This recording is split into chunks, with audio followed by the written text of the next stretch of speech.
So, not necessarily a random thought, but more of a question. Because I remember when South Carolina ended their assistance, the benefit assistance, you're like, come on, Texas, come on, Governor Abbott, do it. Now it's done across the country, and you are hiring across the country and across multiple states. So I guess my question to you is, have the ceilings opened and the workers come pouring in like... Well, we don't want to say water rushing over a dam. You don't want to say ants piling into anything because, want to make it more joyous. Like fireworks. Yeah. Have the workers exploded like fireworks? That still doesn't sound right. No, it hasn't. And there's a whole lot going on with that. So with the federal unemployment ending across all the other states that still had it, you have 7.5 million losing their benefits, right? And the reality, though, is, and I'll give a few different reasons or things that's going on in the market. You have schools that might not have in-person classes. So one of the parents can't go back to work. So they're choosing to stay home. You have a lot of people who've either started their own side hustle. Look at OnlyFans, right? Look at how many people have gone to that. And they're making Especially now that they're still allowing video stuff. Exactly. Explicit. Yeah. So you have a lot, even that 7.5 million, they're not all coming back to the market. And then a lot of them are leaving some of the jobs that used to be popular, restaurants, retail, hospitality. Those industries are struggling to hire people. And a lot of it has to do with the wage, right? So to be a line cook, it could be $14 an hour somewhere. But you have every restaurant, every hotel restaurant, all these places that are struggling to find line cooks. So they're offering $18, $19, $20 an hour. So if you're a small mom and pop, from a margin standpoint, you can't afford to match the wages that maybe a Marriott Courtyard or a Hyatt could afford to do. I was in South Carolina and saw a bar offering $16 an hour plus benefits. And you're like, wait a minute, you do work at a bar, right? The other thing you're seeing is a lot of companies all are competing for the same talent. And so the amount of companies that are offering such higher wages per hour, it depends on your company if you can afford to be able to match that. And so what a lot of job seekers are saying is, hey, I'm worth more than $14 an hour. I want $16, $17, $18 an hour, which kudos to them. And so they're going to be going to the places that pay more. Other things that we're seeing is all these companies offering sign-on bonuses, right? So that's the crazy thing. Like there are some companies that can afford to do $1,000 sign-on bonus, $2,000 sign-on bonus. And the reality is that people are going to take those jobs. And then once they get their sign-on bonus, they're out. You've got all these places offering these incentives to sign on. Well, great. But what about the people who stuck it out through the pandemic? You've got these loyal workers who stuck through it, and they were there with you through all this. They came back to work even, when there were times that you were letting down, downsizing, and all this other stuff.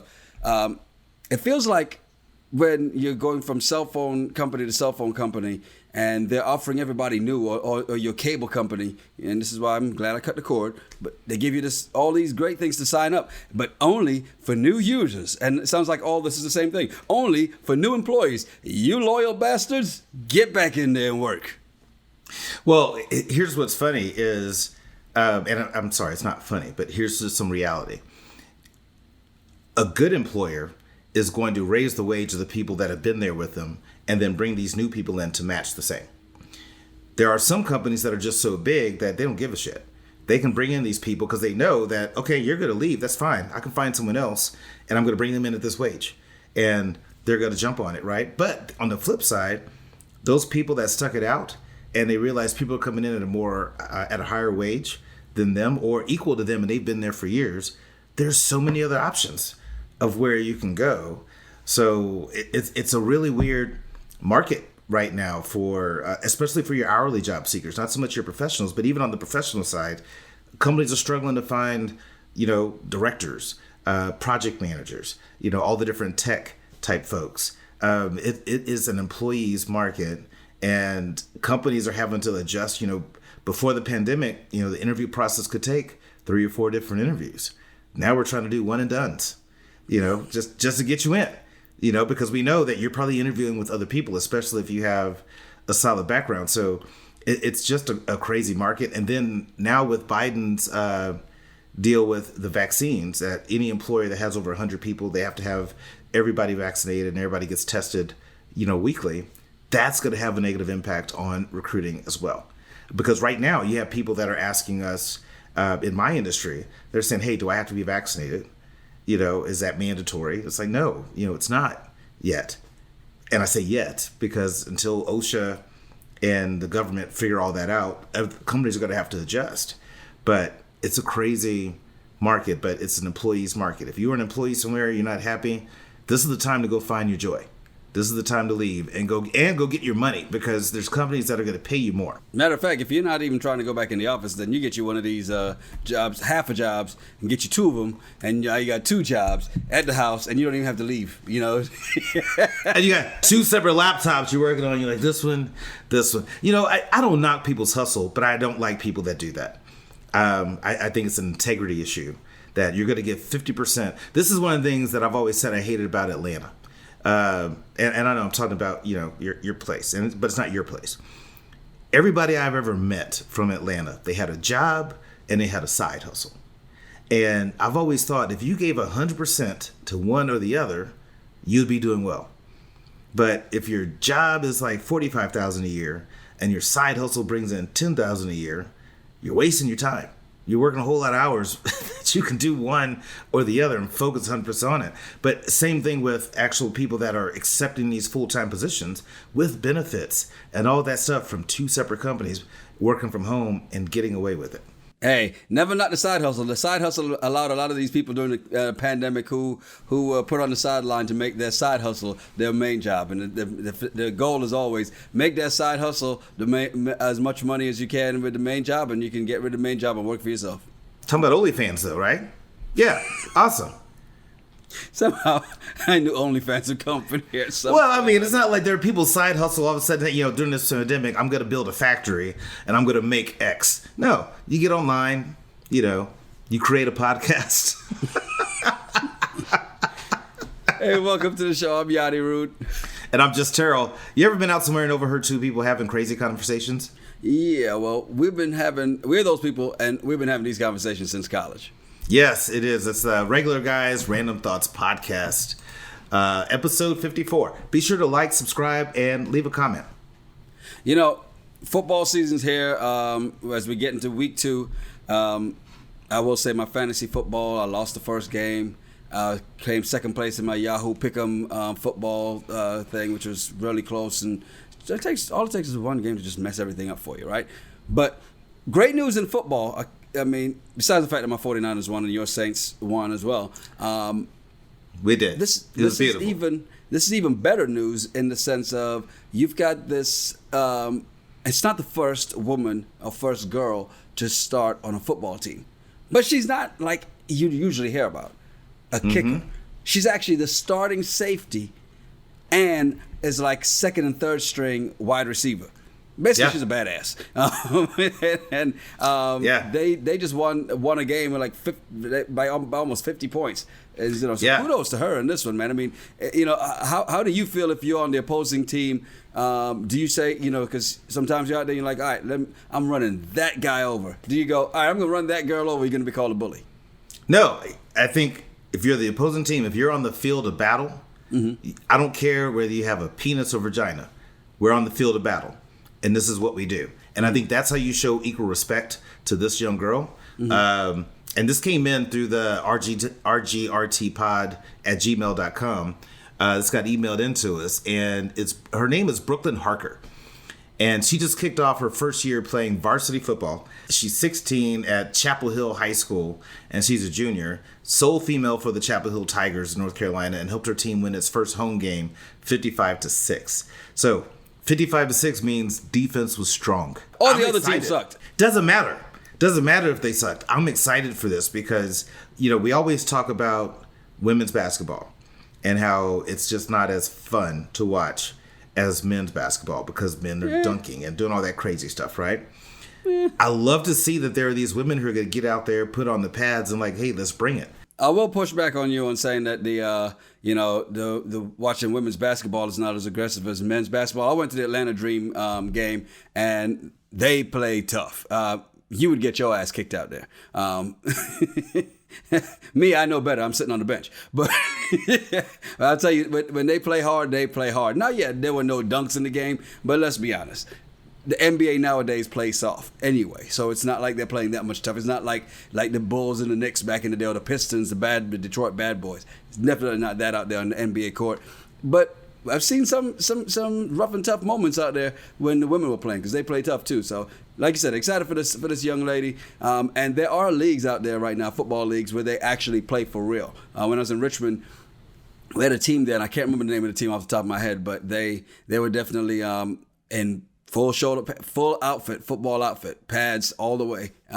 And when you see them out there hitting the work and training, yeah, they were in there. No, I just think it's a cool story, man. I think there's so much things that are changing in the world, and to see that women are getting the same shot, again, coming from the state of Texas where women are just getting freaking hosed, I love this story. You know, somebody who's been out here on the front line this week, and just in the news cycle like crazy this past week, was Nicki Minaj. And it's been, oh my God. All started with a tweet among a bunch of other tweets, but one the tweet that sparked everything was in the fact when she said, you know, a friend of her cousin had the vaccine and his testicles swole, so that's why her cousin wasn't getting the vaccine, and she's still unsure about it. And of course, Joy Reid jumps on that, says, Nicki, you got to be more careful of what you say because you've got 22 million followers. So Nicki fires back as Nicki does, and then it just starts this whole thing. And this whole avalanche of stuff. And one of the latest things was the fact that, oh, well, the White House invited me, and the White House goes, hold up. We did not invite you to the White House. we offered to call you and talk about this, right? And to which she goes, do you think I fucking lie about it? You know, so interesting stuff in this. But the thing that I think that comes in the worst is you feel justified when Piers Morgan is coming after you, but when Candace Owens and Tucker Carlson are defending you, what side are you on, really? Yeah. So I do not believe at all that the White House has invited Nicki Minaj to the White House to talk to her about COVID-19. Mm-hmm. I don't believe that whatsoever. Now, does she have 22 million followers? And maybe there was an effort to say, hey, let's have a conversation because you got 22 million followers. Mm-hmm. And so if you're putting this out there, that's 22 million people potentially who are going to not get the vaccine in their eyes. But it's fucking Nicki Minaj, right? I don't look at Nicki Minaj to give me any wisdom whatsoever, when it comes to COVID-19 and the vaccine at all, unless you have studied and read all the literature around the vaccine, mm-hmm. which majority of people haven't done. Right. You're ignorant. But I'm going to do some research. No, you're not. You're going to do some Google searches, and you got to click 3 links, and then you're going to be like, see? What you're doing is you're looking for someone to validate what you're thinking, mm-hmm. rather than actually what's real. And so the fact that people are reaching out to Nicki Minaj is one thing. Now, here's the reality, and this might piss some people off, right? But Nicki Minaj, even though she might be a businesswoman and she's done that, she doesn't know jack about science and medicine. And then for her to put on blast this person in Trinidad that all of a sudden has enlarged testicles, is impotent, and his fiance ended the wedding because of this, that's jacked up too. But to put all that out there to people, it's just stupid. And I wouldn't expect anything less from Nicki Minaj because I don't look at her as an intellectual. I look at her as an entertainer. But you're going to try to spit knowledge about a vaccine? I'm not listening to Nicki Minaj, and that's the problem. Too many people just follow these people that they've never met. I've never taken advice from somebody I've never met. When it comes to medical advice, I'm not getting it from somebody who's got a lot of surgery. I'm going to take it from somebody who's performed a lot of surgery. So you pick and choose where you're going on this. Randy Jackson is, I'm all behind Nicki Minaj. Well, go ahead, Randy. You need to make some headlines. Part of me feels like some of the people that have jumped on board on this are people who are trying to make themselves more relevant. Randy Jackson. We stopped worrying about Randy Jackson a long time ago. He lost a lot of weight. He stopped doing the show. Whatever. No, this is the actual other Randy Jackson. This is Randy Jackson. This is Randy Jackson. Like Michael Jackson's brother? Yeah, enough said. That Randy. Enough said. I don't need to hear any more about that. I thought this was Randy Jackson. Yeah, sorry. I apologize. Like, that's a no for me, dog. Not that Randy Jackson. That's the Randy Jackson I thought you were talking about. So I'm like, we haven't talked to you in a while. Randy Jackson just, I'm sorry. We haven't heard from that Randy Jackson since Torture. Exactly. And so you're just trying to like piggyback on the social media frenzy around it and to validate it. But you're a fool. Because unless you've had a sit-down intellectual conversation with Nicki Minaj, and then after that conversation, you're like, you know what? I agree with you. Great. But why would you co-sign on anything somebody said that you don't know? Right? I mean, it's just, that's what we do in society. We just say, no, I don't believe that's true. You don't know this person. When Bill Cosby shit came up, everybody was quick to fight about Bill Cosby, and it's a black man, and they're trying to do this. I'm like, you're fighting hard for someone you've never met. Yeah. You're arguing really hardcore for someone you've never met. And then come to find out all that was true. And now you're just like, well, still, it's just Fox News trying to go after him because he was trying to buy. No, bullshit. And so I think the same thing with Nicki Minaj. I just don't get why people try to follow that. So it's unfortunate, but whatever. Ted Cruz. Obviously, every week you're still on your case, and I'm sure you've got something to say about him this week as well, too. I do. And it's like, this is a crazy week for me because I have so much work going on. So I apologize if I'm multitasking, but I'm having to respond to some stuff. But I have a whole lot going on. This is going to be a crazy month. But the other day, I go to check my mailbox. And you have those big mailboxes and you open up and there's like a key inside. I'm like, oh, I got a package. That's what she said. So then I open the package. I get the key, open the package. And then it's this box. And I'm like, what the hell is this? And I open it up and there's a card in there that's talking about Ted Cruz. I'm like, who is sending me this? And here's what I got. You signed up for the Ted Cruz mailing? You joined this campaign? I got a candle from this, it's called That Gay Guy Candle Company. And it says, fuck Ted Cruz. And so apparently it's somebody that listens to the show. So at first I was flattered, but then in my mind I'm like, who knows my address? I don't know I can't think of anybody that would do this. Do any of your friends that you've invited to these crawfish broils or boils, do they listen to the show, or do you keep your podcast and your personal crawfish life separate? It's possible because I have had someone send me a gummy bag of dicks before because she was pissed at me. And it was like, when I say that, it's did you eat them? Gummy. No, I did not. I passed them off to someone else. But I posted on my Facebook, like, I don't know who sent me this. This is hilarious. But it was like a year before I found out who actually sent me this baggy gum of dicks. Wait, so what did you said it came with a card. What did the card say? The card was saying, it said, sorry about leaving that floater in your tank. It was a weird night or something like that. And I was like, what in the world are they talking about? Wait a minute. This is so weird. We talked. This was on that's a Married at First Sight recap episode. You talked about somebody leaving a floater in the tank, not in the toilet, but in the tank. Yeah. And we said we'd unpack it, and we didn't unpack it. No, we didn't. And we're still not. Do you think it's that person? Do you think it's her? No, I don't know. But I think I have a good idea who. After doing some due diligence on my end and researching and whatever. So I definitely wanted to say, CJ, you're the dude. CJ, you are the dude. CJ comments on our podcast quite often. CJ and I worked together back in our Applebee's days. We go a long way back.